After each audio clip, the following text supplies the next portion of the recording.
Selamat sore teman-teman, selamat datang di podcast Legit, Legal Insight Talk.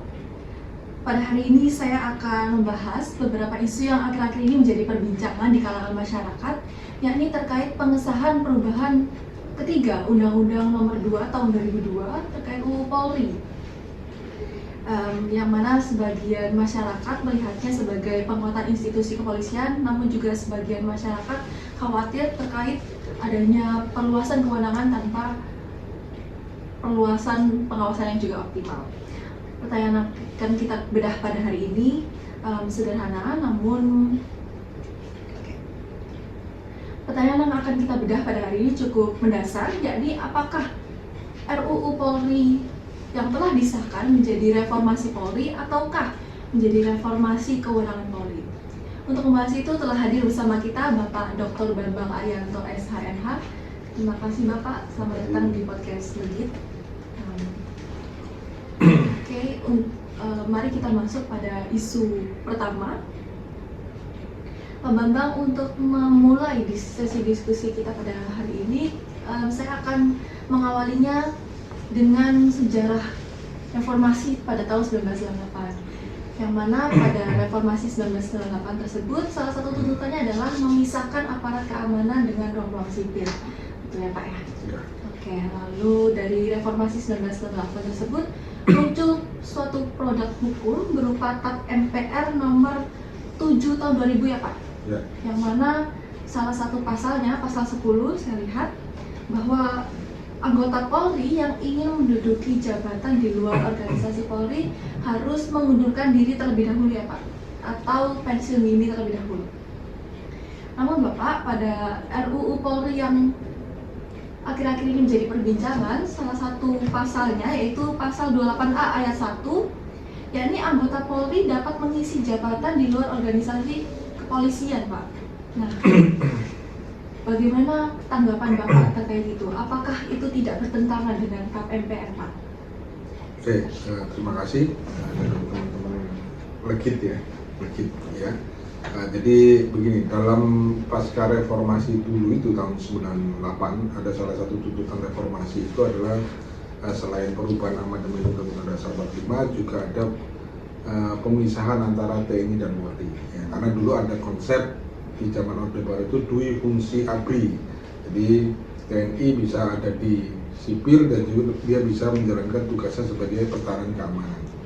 Nah, karena di situ istilahnya ABRI, di situ ada TNI dan Polri, ya. Maka mulailah di tahun 2000 itu ada sebuah ketetapan MPR nomor 7 MPR tahun 2000 itu mengenai peran TNI dan peran Polri yang seharusnya dipisah agar efek-efek militerisme atau dampak militerisme di Polri itu bisa dikurangi.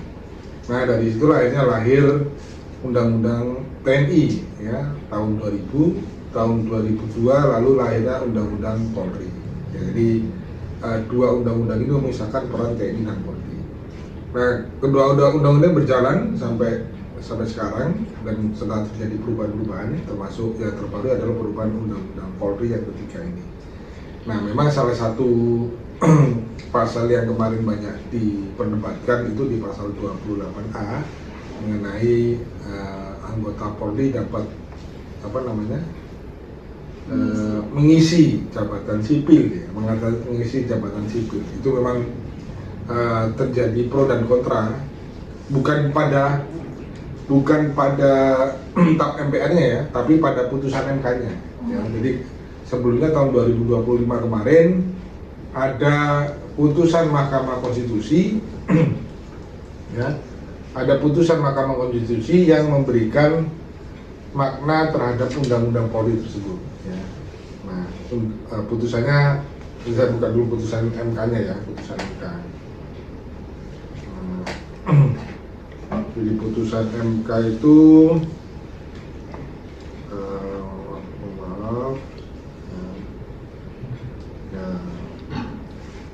jadi putusan MK-nya adalah menguji pasal 28 ayat 3 Undang-Undang Nomor 2 Tahun 2002 yang bunyinya adalah anggota kepolisian negara Republik Indonesia dapat menduduki jabatan di luar kepolisian setelah mengundurkan diri atau pensiun dari dinas kepolisian. Ya, saya ulangi lagi, anggota Polri dapat menduduki jabatan di luar kepolisian setelah mengundurkan diri atau pensiun dari dinas kepolisian. Ya, jadi di pasal 28 ini diuji di Mahkamah Konstitusi.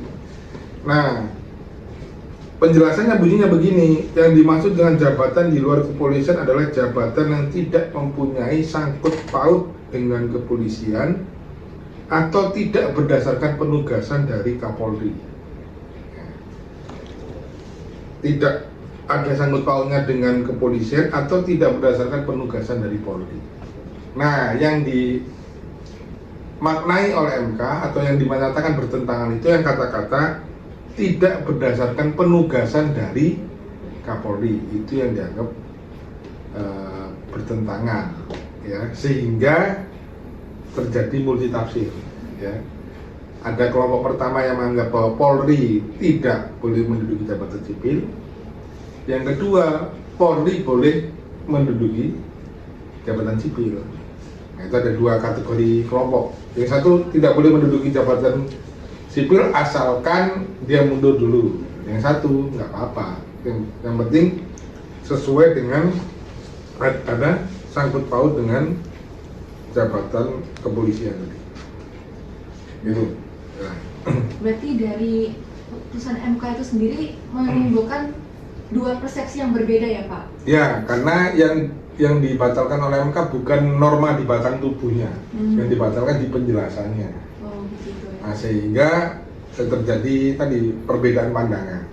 Apakah anggota Polri dapat menduduki jabatan di luar kepolisian atau menduduki jabatan sipil? Kalau misalkan kita lihat dari konstruksi norma UU Polri ini Pak yang telah direvisi ini, kira-kira apa aja Pak jabatan sipil yang dapat diduduki oleh anggota Polri Pak? Soalnya kan juga tidak dijelaskan. Ya, makanya kata-kata ini nggak ada penjelasannya. Kata-kata jabatan yang tidak mempunyai sangkut paut dengan kepolisian itu memang nggak dijelaskan secara detail apa saja. Nah, kalau Polri menanggapinya bahwa semua kegiatan yang berkaitan dengan kepolisian itu menurut dia ada kaitan dengan kepolisian. Makanya kemarin dia keluarkan peraturan Kapolri ya.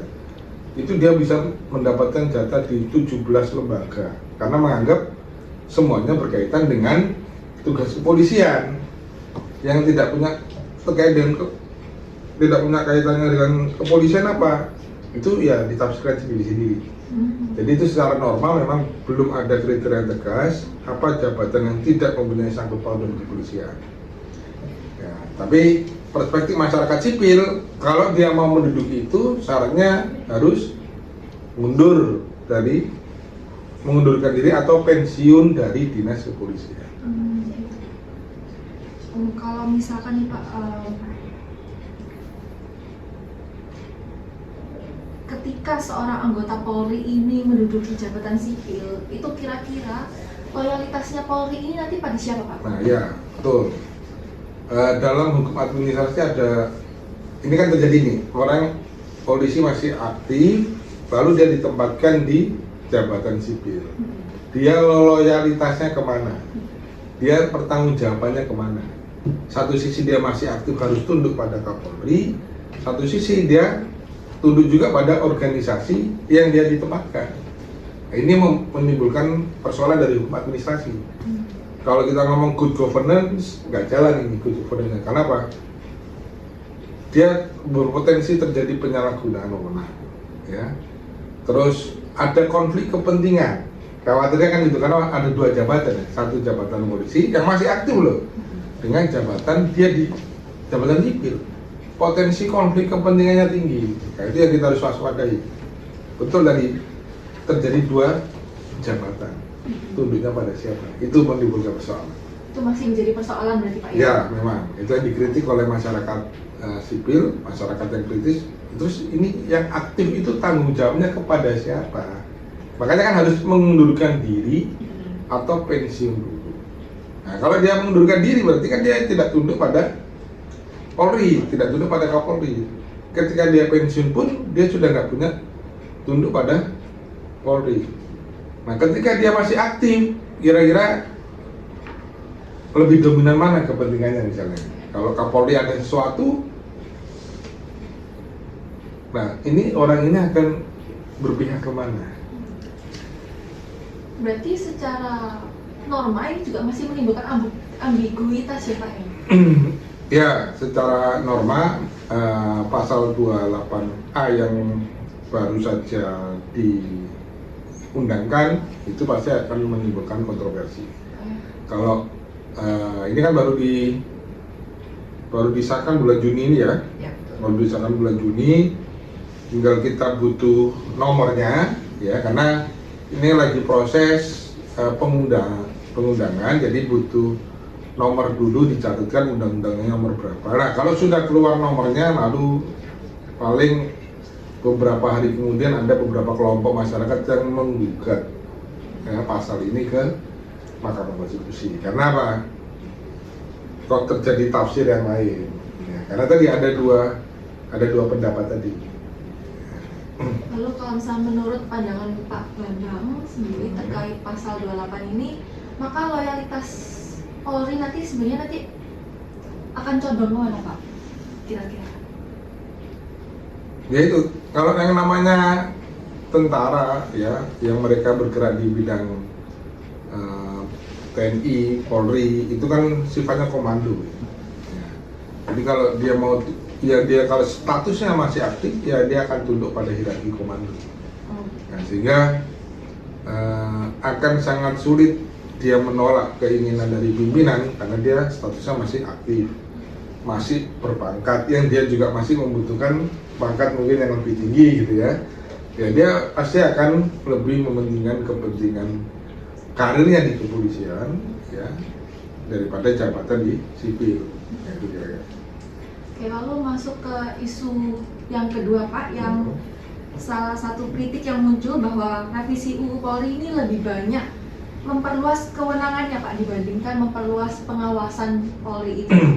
Nah, kalau misalnya dari teori negara hukum nih Pak, kalau misalnya semakin kuat kewenangannya kan maka semakin kuat juga pengawasannya ya Pak. Ya. Nah, menurut Bapak apakah revisi UU ini sudah mengakomodasi itu? Ya, makanya kan ada isu kan power tend to corruption ya. Iya. Semakin dia besar punya kewenangan, maka semakin besar juga potensi dia melakukan tindakan yang menyalahgunakan kewenangan. Nah, memang itu yang dikhawatirkan oleh masyarakat, bahwa ketika polisi ini sudah kewenangannya banyak ya, mulai menyelidik, menyidik, menahan, memeriksa ya, bahkan sekarang sudah masuk di wilayah cyber gitu ya. Jadi seluruh kewenangan polisi itu di KUHP, KUHAP ada semua di situ ya. Jadi kalau ngomong polisi katanya di wilayah darat, ternyata di laut juga ada kan, ada Polair. Kalau di pesawat juga ada polisi udara yang tiap kali naik pesawat pasti ada salah satu polisi. Jadi polisi itu sudah merambah seluruh bidang gitu ya. Nah, kalau dia kewenangan semakin besar lalu tidak ada pengawasan, batas pengawasannya ya cenderung senang-senang, kecenderungannya seperti itu tanpa sadar ya. Kalau dia merasa bahwa sekarang semuanya sudah kita handle, siapa yang mau memprotes kita? Apalagi sekarang kerja-kerja seperti itu kan kerja-kerja yang butuh keahlian tinggi ya. Misalnya menyadap, itu kan juga kita masyarakat umum nggak bisa melakukan penyidikan itu, kita juga nggak punya kewenangan, sehingga hanya mereka memang yang punya otoritas itu. Kekhawatirannya tadi terjadi kesewenang-wenangan. Pak, ketika kewenangan semakin besar, kayak tadi seperti masuk ke ranah sini, situ, pengawasan, nah itu yang mengawasi siapa Pak? Kemarin kita berharap ada namanya Kompolnas, Komisi Kepolisian Nasional, yang di undang-undang sebelumnya sudah ada ya. Kemarin gagasannya kan memperkuat Kompolnas, nah, tapi sekarang kan di Undang-Undang Polri ternyata kewenangan itu juga agak ditambah pengawasan. Nah, jadi kalau lihat di strukturnya Kompolnas itu misalnya yang di Undang-Undang yang lama, struktur Kompolnas itu siapa saja sih? Yang tertinggi ketuanya ya Kementerian Koordinator Politik Hukum dan Keamanan. Jadi menteri-menteri itu jadi komisar apa jadi struktur di situ ya. Salah satunya juga Kapolri. Yang hari ini juga ya sama, artinya nggak ada perubahan sama sekali gitu ya. Perubahannya minim, sehingga peran Kompolnas juga masih kurang maksimal di undang-undang sekarang. Memang harapannya tuh Kompolnas ya, harapannya di Kompolnas ini. Berarti kalau misalnya kita lihat dari situ, Kompolnas ini masih belum punya cukup kewenangan ya Pak untuk mengawasi Polri. Ya, jadi kemarin tadi saya coba identifikasi di Kompolnas.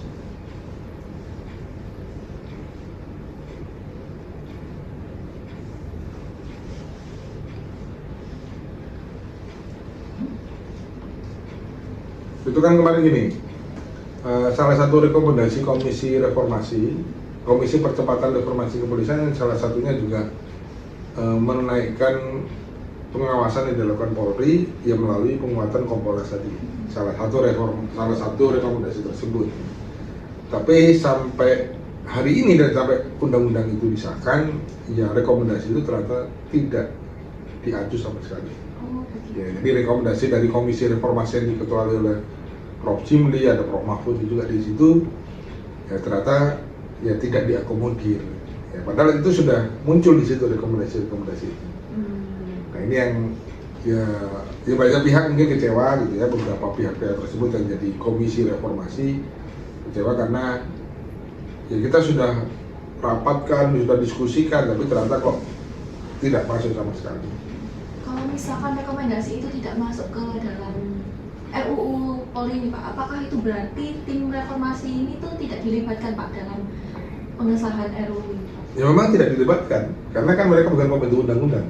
Pembentuk undang-undang kan cuma dua, pemerintah sama DPR.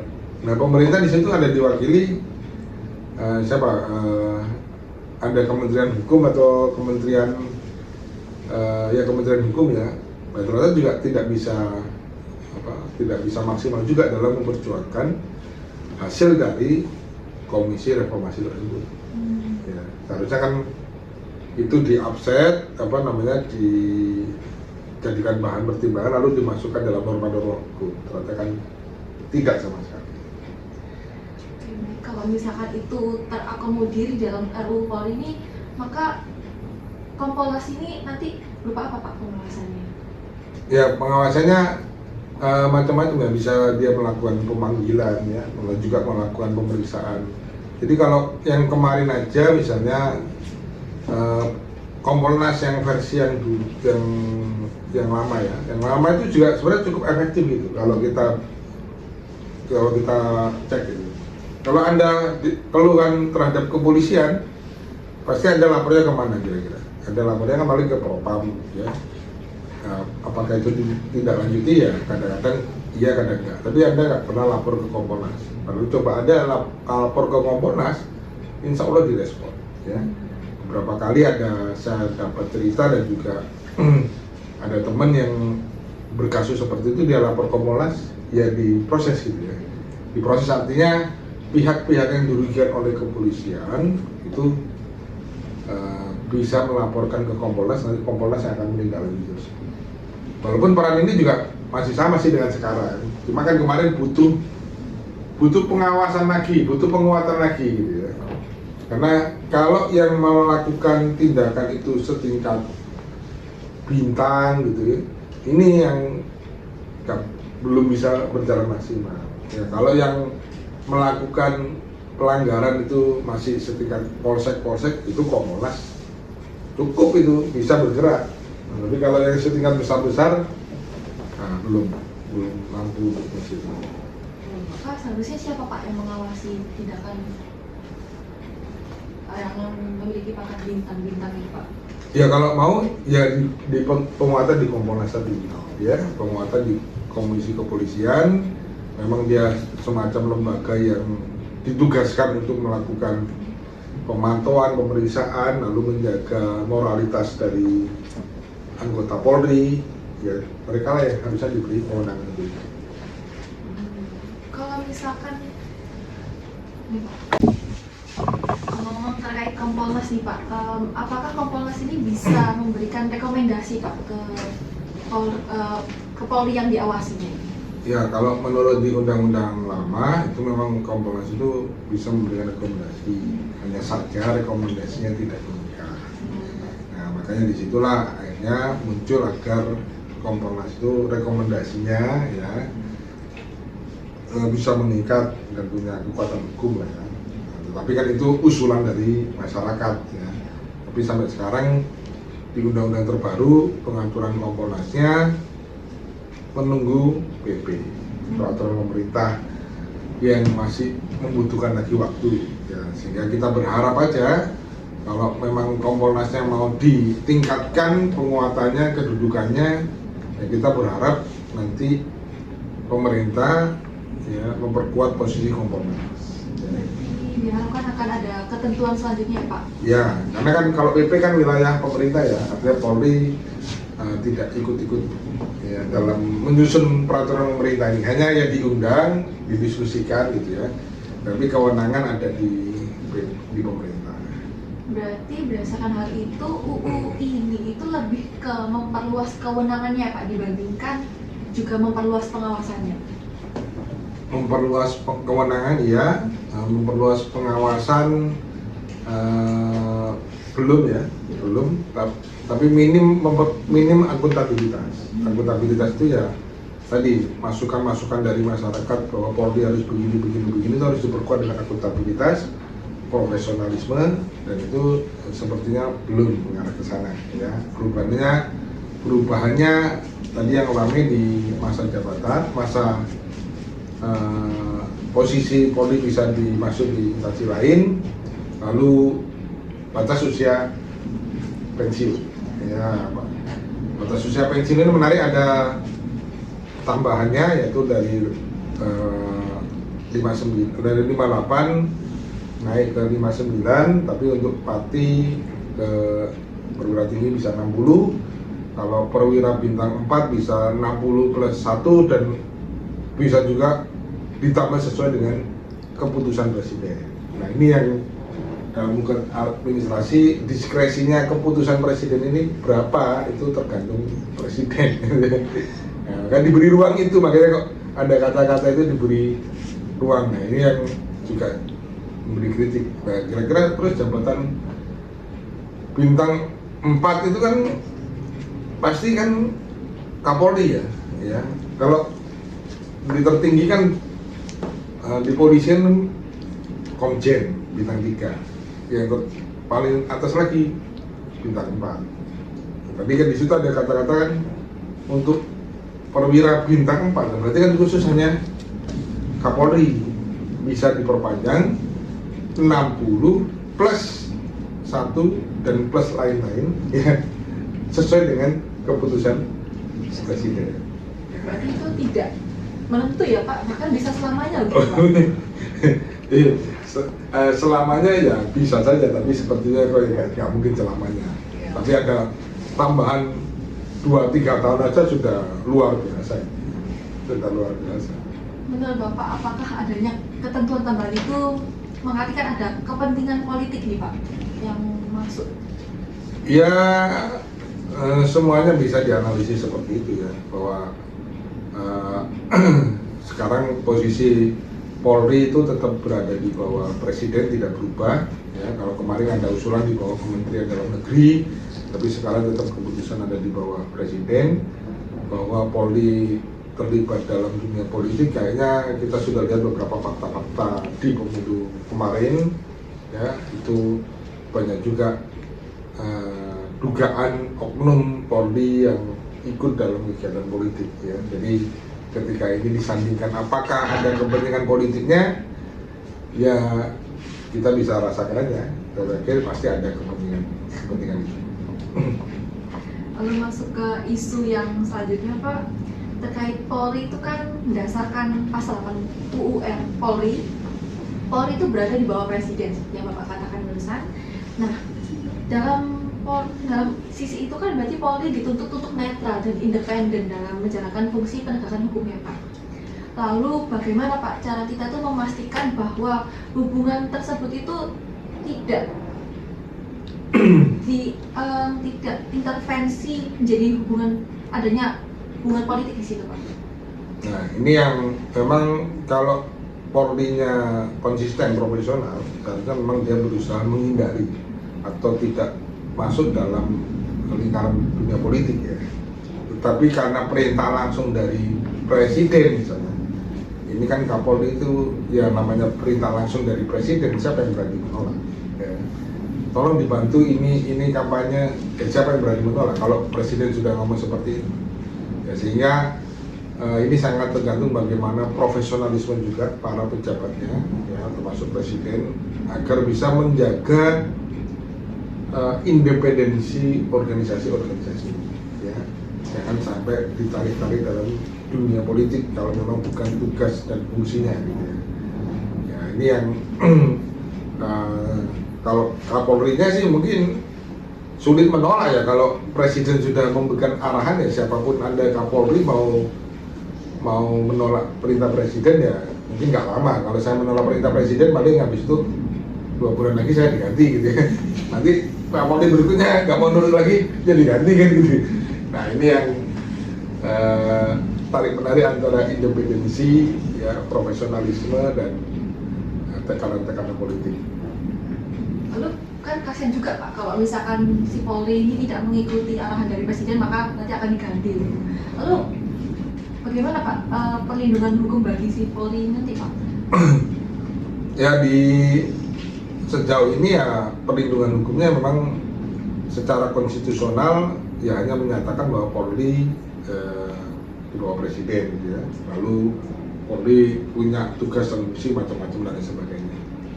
Tetapi memang tidak ada norma-norma yang memberikan sanksi atau norma-norma bahwa polisi harus begini-begini itu memang tidak ada. Jadi sejauh ini memang norma-norma dalam pengaturan itu masih membuka ruang terbuka untuk bisa diperdebatkan. Jadi kalau pengen tahu gimana ya seharusnya para pejabatnya juga tahu, atau presiden dan lingkaran sekitarnya harus juga tahu bagaimana menjaga marwah institusi masing-masing institusi. Ya, karena tadi kalau semua dilibatkan ya artinya beda sama tugas dan kewenangannya. Nah, misalkan kemarin ada kritikan polisi tugasnya melindungi, melayani, mengayomi misalnya. Tapi kok tiba-tiba ikut dapur LBG kan? Kan jadi bingung kan gitu. Ini perintah presiden ya kan? Untuk Polri ikut dalam mensukseskan program presiden. Jadi kan ini tugas dan kewenangannya kok jadi berubah ya kan itu. Nah itu yang lainnya kan dikritik banyak pihak. TNI itu untuk pertahanan keamanan, tapi kok membangun koperasi Desa Merah Putih kok TNI dilibatkan semua, ini kok jadi berubah ini kan gitu ya. Nah itu yang orang melihat ini apakah tugas dan kewenangannya. Nah itu jadi kok aneh semua ini. Nggak berani nolak juga ya Pak ya? Kan nggak berani nolak juga gitu. Ya. Lalu Bapak yang terakhir untuk menutup sesi diskusi kita, ada satu pertanyaan.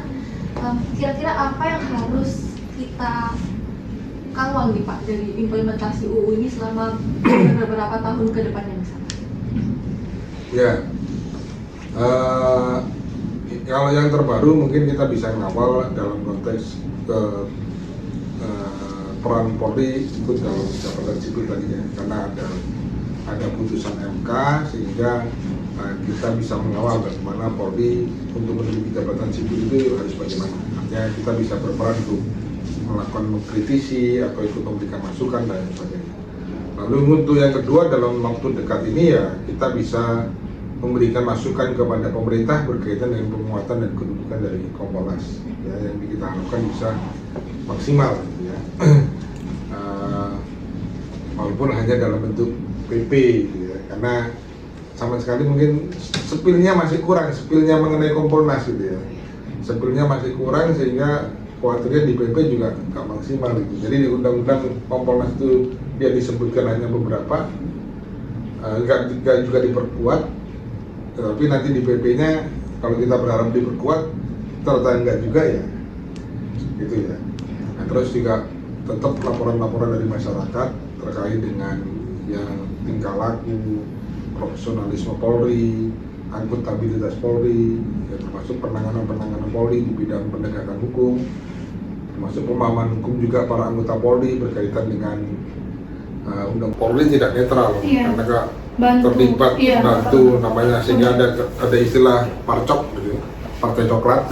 Itu kan istilah sindiran kepada Polri yang beberapa oknumnya bahkan terlibat membantu langsung salah satu pasangan calon.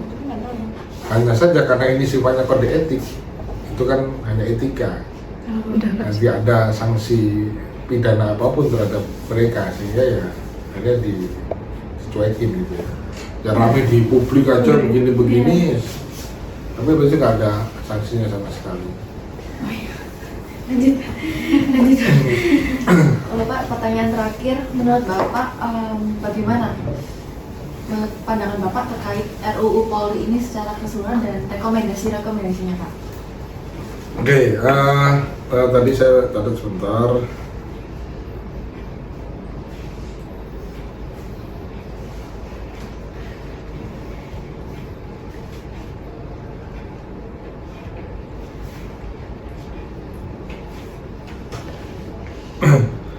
Ya, pertama saya lihat dari prosesnya ya. Jadi kalau melihat Undang-Undang Polri ini, kalau bulan Mei kemarin itu Komisi Percepatan Reformasi melaporkan kepada Presiden hasil laporannya. Pas sebulan kemudian, tanggal 20 Mei 2026 itu ditetapkan sebagai inisiatif DPR. Tanggal 25 Mei ada rapat kerja, lalu ada juga DIM, lalu sampai 8 Juni 2026, lalu tanggal 9 peresmiannya. Jadi kalau dari sisi proses ya, dari sisi saya belum melihat pada substansinya, dari sisi proses pembentukan undang-undangnya ini termasuk relatif cepat ya. Totalnya 14 hari kerja efektif ya. Total 4 hari kerja efektif untuk membahas ini, dan itu ada prinsip yang agak diabaikan. Ini juga sesuai putusan MK mengenai partisipasi bermakna ya. Partisipasi bermakna ini yang sepertinya tidak diabaikan oleh pembentuk undang-undang. Bagaimana tiba-tiba proses perumusan undang-undang begitu cepat, dan juga para anggota partai atau fraksi-fraksi juga tidak memberikan komentar sama sekali atau tidak memberikan masukan, sehingga prosesnya begitu lancar. Sehingga ya ini yang saya bilang khawatirnya adalah DPR itu sebagai stempel saja ya, stempel terhadap proses pembentukan undang-undang yang fast track seperti itu. Nah, itu dari sisi proses ini sangat mengabaikan kepentingan rakyat, karena rakyat belum sampai untuk memahami DIM-nya itu DIM itu daftar inventaris masalah ya. Belum digulirkan DIM-nya, tiba-tiba sudah disepakati, besok dirapatkan lagi, besoknya sudah sah gitu. Jadi publik belum sempat rame di publik, belum diskusi banyak, tiba-tiba sudah disahkan. Itu dari sisi proses, sehingga kita kelihatan dari sisi substansi ada beberapa pasal-pasal yang kontroversial ya, sehingga ini salah satu lagi bentuk fenomena pembentukan undang-undang yang tidak sesuai dengan prinsip kedaulatan rakyat. Kalau kemarin di era Presiden Jokowi banyak undang-undang yang fast track seperti itu, misalnya undang-undang Cipta Kerja, undang-undang MK, undang-undang yang lain gitu ya. Ini ternyata di era Pak Presiden Prabowo juga proses pembentukan undang-undangnya juga mengikuti pola yang sama ya. Itu proses pembentukan yang tidak mencerminkan prinsip kedaulatan rakyat. Lalu adakah rekomendasinya Pak? Ya, rekomendasi kalau kita ngomong pembentukan undang-undang lagi, kami mohon agar pemerintah dan DPR yang mengikuti ketentuan yang ada dalam peraturan perundang-undangan, baik itu di Undang-Undang Nomor 12 Tahun 2011, Junto Undang-Undang 13 Tahun 2022, lalu juga mengikuti prosedur-prosedur dalam proses pembentukan undang-undang, termasuk menyerap konsep partisipasi bermakna di masyarakat, lalu membuka ruang publik, ya, ruang dialog yang sangat terbuka dalam setiap pembentukan undang-undang. Karena apa? Undang-undang ini dampaknya besar terhadap masyarakat, ya. Apapun itu dia akan memberikan dampak yang ya dampak sosial dan juga dampak hukum yang besar kepada kita semua. Ya, terima kasih Bapak, dan ya begitu teman-teman, diskusi kita pada sore hari ini sangat menarik sekali terkait pembahasannya Bapak Dr. Bambang Arianto. Terima kasih Bapak karena telah meluangkan waktunya dan memberikan insight baru buat kita semua, pemahaman yang sangat berdaging saya bilang.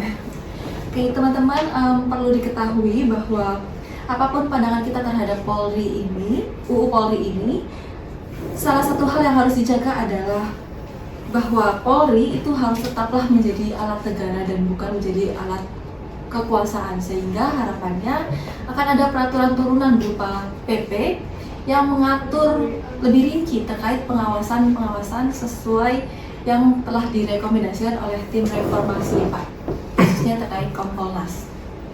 Sekian diskusi kita pada sore hari ini. Terima kasih. Assalamualaikum warahmatullahi wabarakatuh. Waalaikumsalam.